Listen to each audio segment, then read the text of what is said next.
Oke, Assalamualaikum warahmatullahi wabarakatuh.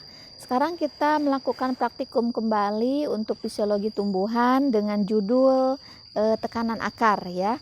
Kebetulan di sini saya ada di alam bebas, artinya kita tidak melakukan praktikum di laboratorium berhubung tidak ada persediaan bahan untuk dibawa ke laboratorium.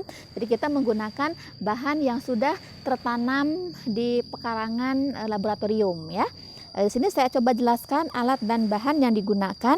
Yang pertama adalah ini adalah alat statif yang digunakan untuk penyangga. Kemudian di sini saya harus jongkok ya. Di sini ada alat pengukur suhu dan kelembaban, ada higrometer.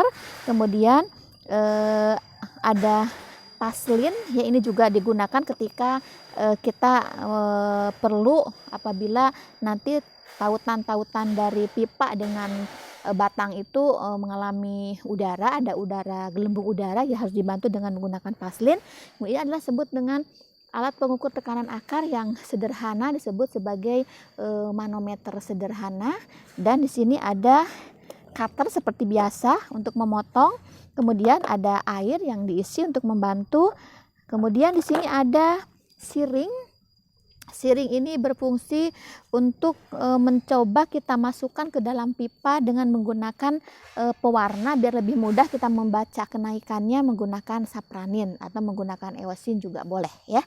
Oke, sudah saya jelaskan alat dan bahan yang dipergunakan. Kita mulai saja bagaimana langkah kerjanya ya. Yang pertama adalah kita harus mencari batang yang cocok ketika pas dimasukkan ke dalam pipa karet ini ya. Kurang lebih batangnya sebesar pipa karet, dan saya coba ukurkan.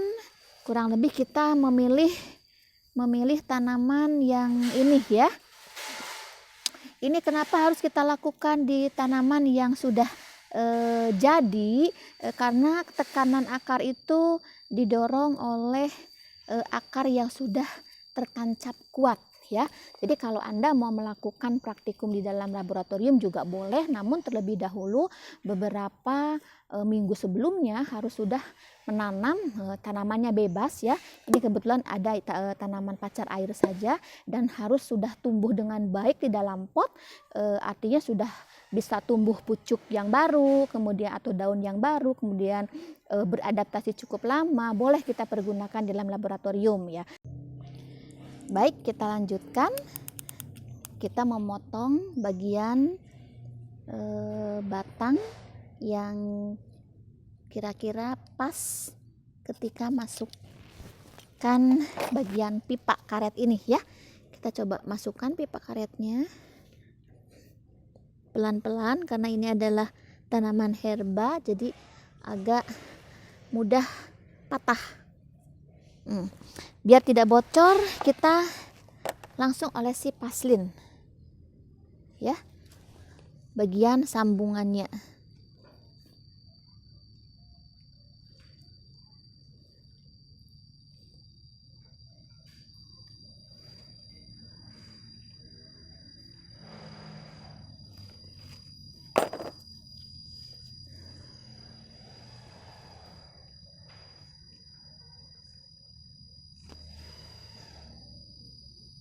Ya agak susah kalau praktikum langsung di luar, gak ada kursi.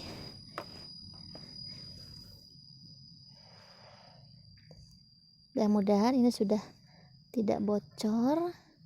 Kita coba isi air ya. Isi air.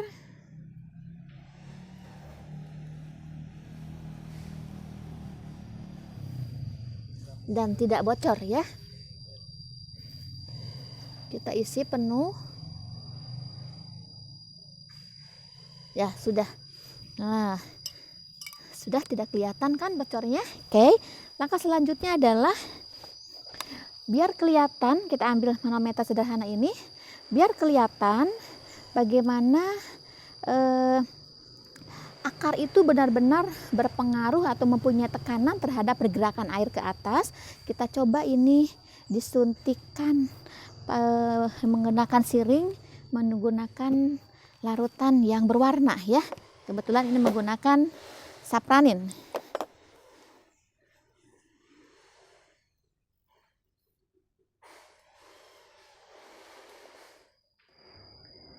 Nah, ini sudah diisi bagian pipa manometernya dan kelihatan tidak terdapat gelembung udara di bagian pipa, begitu juga di bagian reservoirnya.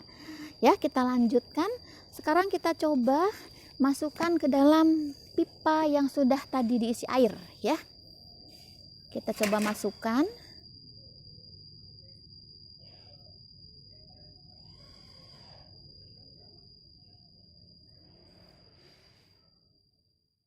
Baik, kita lanjutkan ya. Ini sudah coba disambungkan batang tanaman, kemudian ini pipa karet yang tadi diisi sama air biasa. Kemudian ini adalah manometernya yang sudah diisi dengan pewarna sapranin ya. Lihat. Nah, kita amati sesuai pergerakan air setiap 5 menit pertama, 5 menit kedua, 5 menit ketiga, sampai 5 menit keempat. Tentunya ini kita minta bantuan stangga, minta bantuan statif ya untuk disangga supaya ini bisa ajeg ya. Tentunya setiap kita mengamati setiap 5 menit pertama, seperti biasa kita melihat berapa kelembaban dan berapa suhu lingkungannya. Dihitung, kemudian dilihat bagaimana pergerakannya ke sini, dan setelah selesai sesuai dengan waktu yang ditentukan, nanti dihitung rata-ratanya per menit kebutuhan bagaimana air itu bergerak dari bawah ke atas. Jadi diperumpamakan adalah batang yang menyangga tanaman tersebut gitu ya. Terima kasih, itu yang bisa saya sampaikan. Assalamualaikum warahmatullahi wabarakatuh.